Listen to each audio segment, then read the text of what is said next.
मैं आज फिर कह रहा हूं, एक मैसेज जाता है आपकी जिंदगी में कि जिंदगी में आपकी बर्निंग डिजायर जब होती है तो प्रकृति के नियम भी फेल हो जाते हैं। एक घोड़ों की रेस थी, अलग अलग पंचायतों से घोड़े बुलवाए गए। एक पंचायत में घोड़ा नहीं था तो पंचायत ने कहा भाई साहब अपने गांव की इज्जत का सवाल है। उन्होंने बोला क्या किया जाए कि घोड़ा नहीं है, गधे को तैयार करो। अब उन्होंने पूरे गांव ने ढूंढा, गधों में हड़कंप मच गया और मरवा दिया, रे घोड़ों में भेजेंगे। गधों में हड़कंप मच गया, गधों में हड़कंप मच गया, लेकिन फिर भी जो हृष्ट पुष्ट था ना गधा, थोड़ा सा घोड़े जैसा लगने वाला, उसको लिया। उसको लेके कि भाई तू कर सकता, वो कहता मरवाओगे रो, मत भेजो मत भेजो। नहीं नहीं तू कर सकता है, तू कर सकता है। उसको पूरे 2 दिन का आरटीपी दे दे के बोला तू कर सकता है, तू कर सकता है, तू कर। अब इतने पंप भरते हैं तो कुछ तो फर्क पड़ता है कि नहीं पड़ता है। गधे ने बोला मैं जाएगा, मैं जाएगा, गांव की इज्जत के लिए मैं जाएगा, रेस में जाएगा, पंचायत की इज्जत के लिए पूरा लुट जाएगा, लेकिन मैं जाएगा। ओके, सरपंच तैयार, सारी टीम तैयार, और गधे को लाके खड़ा कर दिया रेसिंग की लाइन पे, और गधा बिल्कुल रेडी। लेफ्ट में देखा घोड़े, अरे बारे मर गए रे, राइट में मर गए रे, बारे कांपने लग गए पांव। अब गधा वहां तो ठीक था, लेकिन घोड़ों में पहुंचने के बाद तो फर्क पड़ता है ना, कांप रहा है, टांगे कांप रही है, और विसिल बजने वाली है। और विसिल बजने के 5 सेकंड पहले वो हुआ जिसने प्रकृति के नियम ही बदल दिए। विसिल बजने के 5 सेकंड पहले गांव के सरपंच ने गधे की पूंछ उठा के आधा किलो मिर्ची डाल दी, आधा किलो मिर्ची डाल दी। और आप कह रहे हो कि रेस का रिजल्ट क्या हुआ? अरे रिजल्ट 6 महीने तक गधा रुका ही नहीं, रुका ही नहीं, रुका ही नहीं, रुका ही नहीं। 5-6 रेस और हो गई 6 महीने में, वो रुका ही नहीं। क्यों? जिसके आग लग रही होती है ना, आग, वो नहीं रुक सकता। एक गधा भी घोड़ों को हरा सकता है जब डिजायर अपनी तड़प पे होती है। इस कहानी का मैसेज ये है, अगर जिंदगी में आप भी कुछ कर गुजरना चाहते हो, अपनी डिजायर को थोड़ा होले होले अब थोड़ा सा आंच देना चालू करो। अब सुनो कहानी व्यापारी की। अकबर के राज्य में एक दिन पूरी तरीके से खजाना खाली हो गया। अकबर के राज्य का खजाना खाली हो गया तो अकबर ने किसको बुलाता, ऐसे बुरे वक्त में किसको बुलाता अकबर? बीरबल को। बीरबल को बुलाया और पूछा, बीरबल खजाना खाली हो गया, बता क्या करना चाहिए? बीरबल ने बोला, साहब इस राज्य का एक व्यापारी है, वो ही मदद करेगा अब तो बुरे वक्त में, और कोई नहीं कर सकता। उस व्यापारी को बुलाया, व्यापारी से बोला मदद करोगे?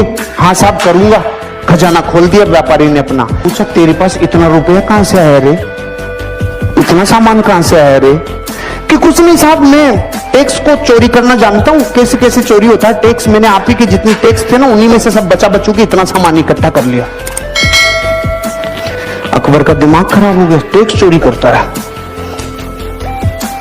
सामान तो ले लिया, इसको अपने हस्तबल में नौकरी कराओ, घोड़ों का हस्तबल है ना, वहां इसको घोड़ों की लीद उठवाओ। देखो प्रकृति, उसने सब दे दिया और इतना सच्चा बोल गया, और परिणाम क्या मिला? अस्तबल।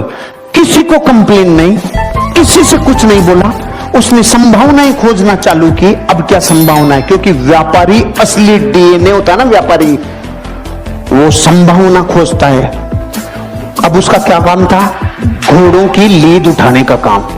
6 महीने बाद अकबर का खजाना फिर खाली। खजाना खाली, किसको बुलाता? बीरबल को। बीरबल को बोला भाई अब क्या करें, खजाना फिर खाली हो गया। बीरबल ने बोला उसी को बुलाना पड़ेगा।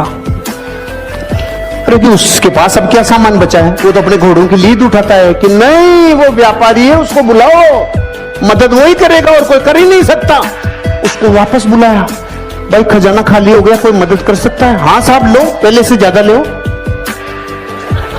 अकबर ने बोला अब की बार कहां से लाया रे तू? कुछ नहीं साहब, आपके जितने भी घुड़सवार थे, जितने भी सेनापति थे, सब भ्रष्टाचारी थे। सारे भ्रष्टाचारियों को बोला तुम्हारी पोल खोल दूंगा, मुझे सही मुद्राएं, सोने की मुद्राएं देते जाओ, नहीं तुम्हारा गेम ओवर। वहीं से कमा लाया मैं तो भाई साहब। अकबर का गुस्सा चरम सीमा पे। इसको समुद्र के किनारे छोड़ के आओ जहां पे जहाज गिनेगा। इसका सारे दिन एक ही काम है, जहाज गिनेगा, कितने आए कितने गए। ठीक है भाई साहब, वो वहां गया। 6 महीने बाद अकबर का खजाना फिर खाली। अकबर ने बोला बीरबल अब क्या करें, उसी को बुलाना पड़ेगा। अरे उसके पास तो निचोड़ लिया, अब क्या बचा है। कुछ भी हो जाए, बुरे वक्त पे देश को चलाने के लिए व्यापारी की जरूरत है। अरे कि सच में कि हाँ बुलाओ भाई, मदद करेगा। हाँ साहब पहले से डबल ले लो। अरे अब की बार कहां से लाया कि जहाज में जितने लोग आते थे, लोग इधर उधर का माल इधर उधर करते थे, सबको कह दिया राजा ने मेरी ड्यूटियां लगाई है, टाइम पे टैक्स दे दो, टाइम पे सामान दे दो, सारे जहाजों के ऊपर तुम्हारे ऊपर ड्यूटी लगा दूंगा, नहीं तो वहां से कमाल आया।